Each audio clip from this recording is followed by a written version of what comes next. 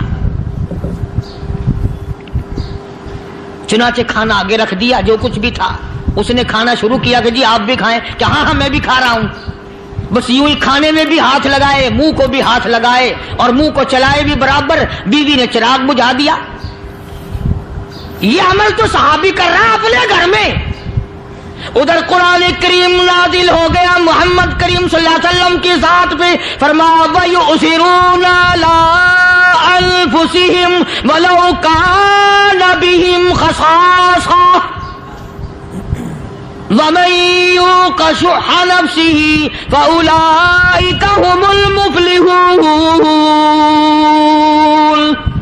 اور میرے محبوب مبارک ہو، تیری امت میں ایسے لوگ بھی ہیں جو اپنا منہ خالی ہلا رہا ہے، بیوی بھوکی بیٹھی ہے، چراغ بجھائے بیٹھی ہے اور اپنے ہاتھ کو خالی چلا رہا ہے اور میرے بندے کا پیٹ بھر رہا ہے۔ اور میرے محبوب مجھے اپنی عظمت کی قسم، میں تیری ان دیوانوں پہ جنت واجب کر چکا۔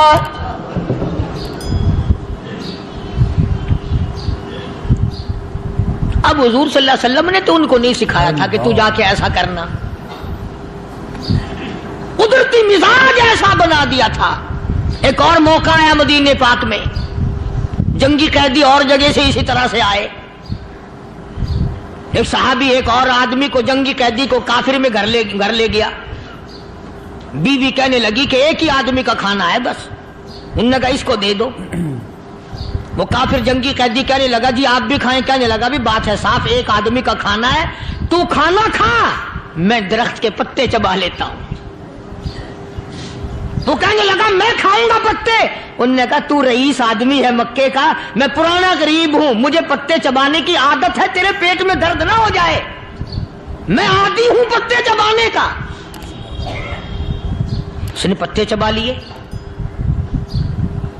کافر مسافر اور مہمان جو تھا جنگی قیدی اس کو کھانا کھلا دیا۔ دوسرے دن پھر ایسی نوبت آئی، اس نے کہا آپ بھی میرے ساتھ کھانا کھائیں گے؟ کہ نہیں بھائی تو کھا، میں پتے چبانے کا عادی ہوں۔ 2 دن تو اس کافر نے کھانا کھا لیا، اور جب تیسرے دن اس کے آگے کھانا آیا، انہوں نے کہا بھائی تو ہی کھا، بس اتنا ہی کھانا ہے، میں تو میاں بیوی ہم تو پتے چبا لیں گے۔ اور کہنے لگا مدینے والوں تم خود پتے چباتے ہو، دشمنوں کو کھانا کھلاتے ہو، آج میری بھی ایک شرط ہے، پہلے کلمہ پڑھا پھر کھانا کھلا۔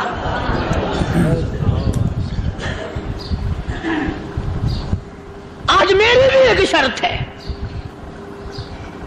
2 دن کے عمل نے کفر کو مٹا دیا، اسلام چمک گیا۔ 2 دن کے عمل نے، میرا تیرا 60 سال کا عمل ہے، کبھی کسی کافر کو مسلمان بنایا؟ الٹے ہی کام، ہر غلط، ہر معاملہ الٹا ہی ہے، ہر آدمی بیزار ہوتا ہے، یار دین تو کچھ نہیں، یار اسلام کچھ نہیں، یارو ایمان کچھ نہیں۔ اسی کو قرآن کریم نے للکار کے آواز دے کے فرما دیا لوگوں ایسی گڑبڑ نہ کرو ورنہ میں وہ خدا ہوں فَأَخَذَتْكُمُ الصَّاعِقَةُ وَأَنْتُمْ تَنظُرُونَ۔ جبریل امین نے ایک چیخ ماری، ساری قوم کے جگر پھٹ گئے۔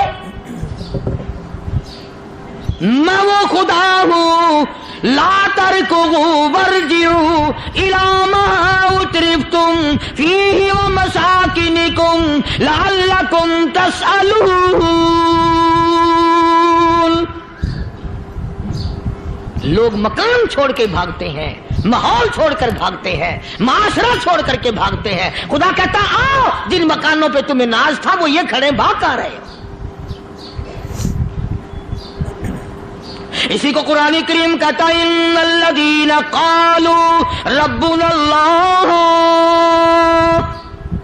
ثم استقاموا وہ آدمی جس نے لا الہ الا اللہ محمد الرسول اللہ صلی اللہ علیہ وسلم پڑھا، اللہ کی توحید کا اقرار کر لیا، او میرے مالک تیرے سوا میرا کوئی مشکل کشا نہیں، حاجت روا نہیں، میرے دل کے بھید کو جاننے والا نہیں، میری بگڑی بنانے والا کوئی نہیں، اجڑوں کو بسانے والا کوئی نہیں، کھیتی کو آباد کرنے والا کوئی نہیں، ایک دانے سے سینکڑوں دانے بنانے والا تیرے سوا کوئی نہیں۔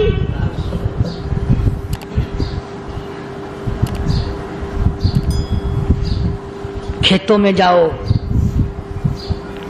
کبھی یہ تو سوچو کہ دنیا میں حکومتوں نے کتنے مل لگا رکھے ہیں، چینی کے، شکر کے کتنے مل ہیں، کتنے ڈیپو ہیں، پھر بھی قلت ہو جاتی ہے۔ اور یہ اللہ میاں نے کتنا میٹھا کیلے میں، سنترے میں، مالٹے میں، انگور میں، سیب میں، کبھی یہ بھی سنا کہ اللہ میاں کا شوگر مل فلاں علاقے میں لگا ہوا ہے؟ کبھی یہ تو دیکھو کہ یہ قدرت کاملہ کے سوا اور کون پیدا کر رہا ہے؟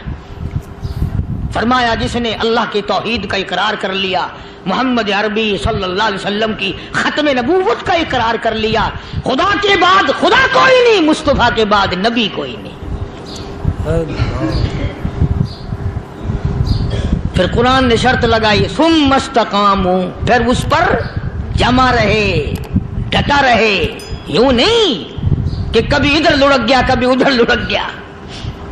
لوگ تو بدل جاتے ہیں، لوگوں کا کیا ہے؟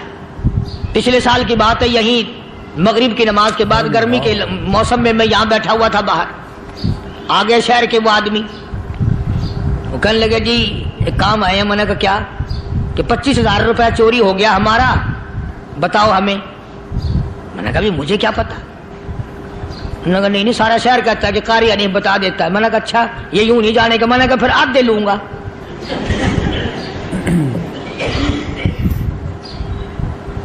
25,000 گم ہوئے ہیں نا، 12.5 میرے، 12.5 تمہارے۔ کہنے ہیں دیکھو نا جی بال بچے، چھوٹے چھوٹے غریب بچے ہیں جن کے وہ پیسے ہیں۔ میں نے کہا اچھا میں بادشاہ لگا ہوا ہوں؟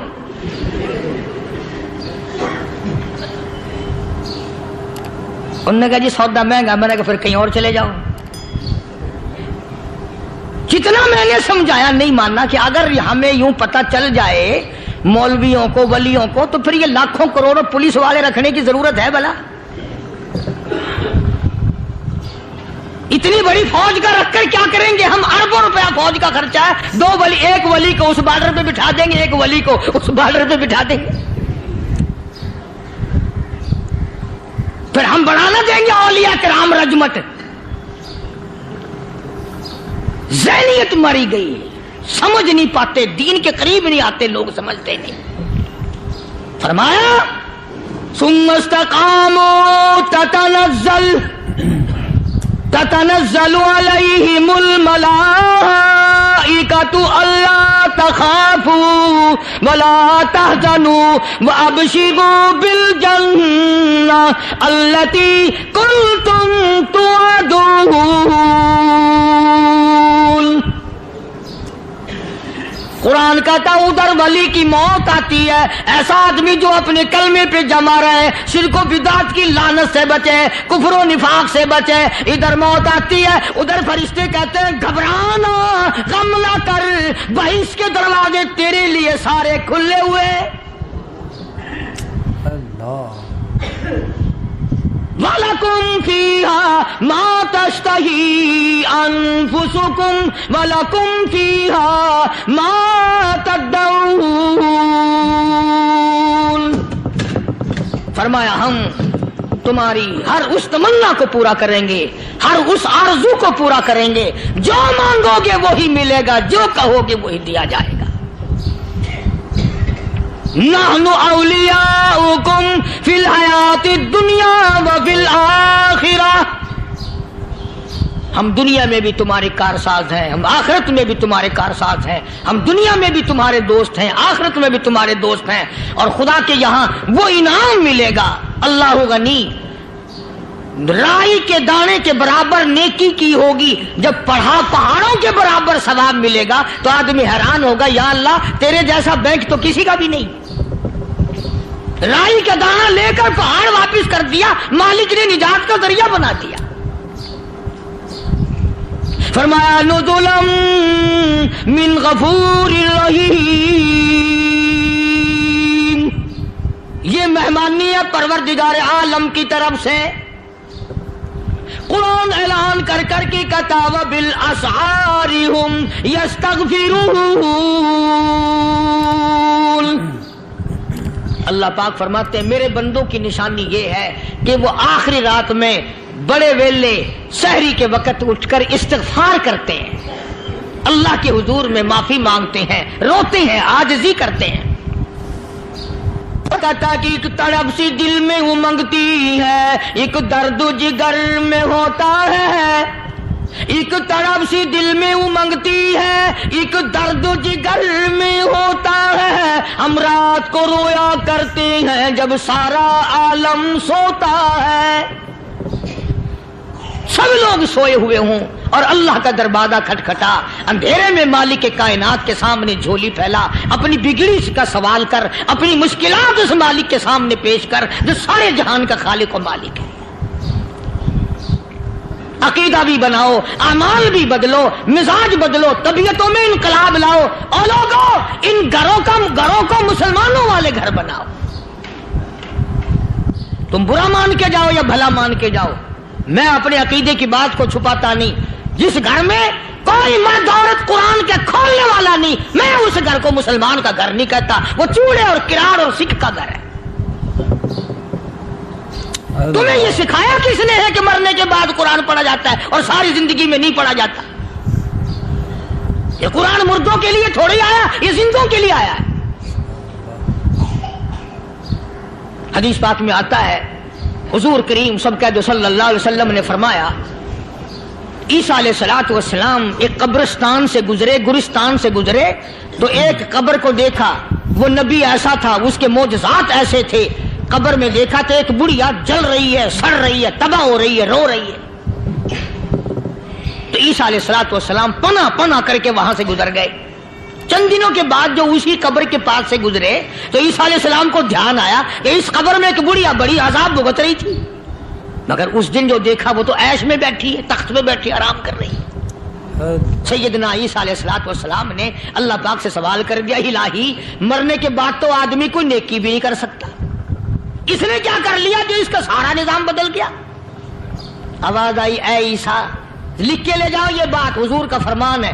فرمایا اے عیسیٰ، اس مائی کے چھوٹے سے پوتے نے استاد کے پاس جا کر کے پڑھا بسم اللہ الرحمن الرحیم، اس ننھے سے منہ سے، چھوٹے سے منہ سے جب یہ لفظ نکلا اے اللہ تو بڑا مہربان ہے، تو بڑا کریم ہے۔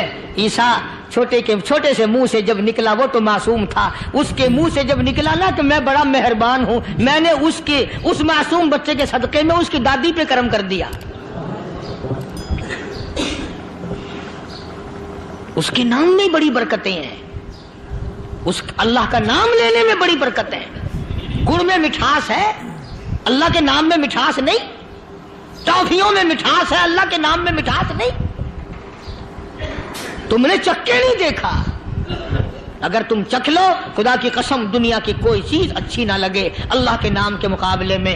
اللہ پاک مجھے اور آپ سب کو اپنا نام لینے کی توفیق عطا فرمائے، اپنے قرآن کی تلاوت کرنے کی توفیق عطا فرمائے، اور اپنا ذکر اور اپنا فکر اور اپنے شکر کی توفیق عطا فرمائے، اور اللہ پاک ہم سب کو یہ ہمت دے کہ مرتے دم تک ہم قرآن سے یاری کریں، قرآن سے وفاداری کریں۔